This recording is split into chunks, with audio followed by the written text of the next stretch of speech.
जितने भी one day exams होते हैं और जिसमें भी हिंदी पूछी जाती है तो ये वाला तत्भ और तत्सम वाला पोर्शन पूछा ही जाता है। तो सबसे पहले हम समझ लेते हैं कि तत्सम क्या है और तत्भव क्या है। तत्सम यानी संस्कृत में जैसे शब्द प्रयोग हुए हैं वैसे ही हिंदी में प्रयोग हो रहे हैं, उसमें कोई परिवर्तन नहीं हुआ है। लेकिन वही संस्कृत के शब्द जब परिवर्तित होकर के हिंदी में पूछे जाएंगे या बोले जाएंगे तो वो कहलाएगा तत्भव। तो जहां पे भव होगा वो परिवर्तित रूप है। अब ऑप्शन में है घृत घी, उष्ण ऊंट, त्वरित तुरंत, तिक्त तीता। उठ लिखा है ऊंट, त्वरित तुरंत, तिक्त तीता।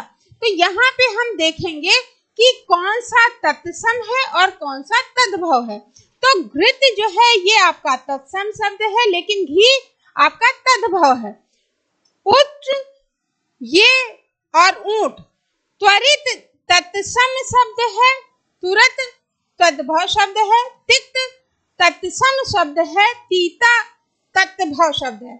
अब ये आपका राइट होगा। और यहाँ पे मैं इसलिए रुकी हूँ क्योंकि अगर आपने सही से हमारे वीडियो देखे होंगे तो ये इसका मतलब ये क्या होता है कि यहाँ पे प्लस अ नहीं है, यानी यहाँ पे स्वर ऐड नहीं है और व्यंजन बिना स्वरों की सहायता से नहीं बोले जाते हैं।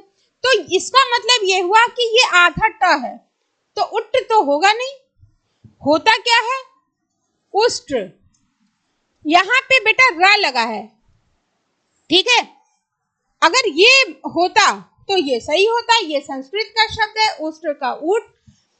तो ये वाला यहाँ पे युग्म त्रुटि पूर्ण है, ठीक है। तो इस तरह से आपको चीजें देखनी होंगी किसका क्या मीन्स है और सही से पढ़ेंगे तो इस तरह के क्वेश्चन आपके गलत नहीं होंगे और पूरे के पूरे मार्क्स लाने की इसमें संभावना बढ़ जाएगी।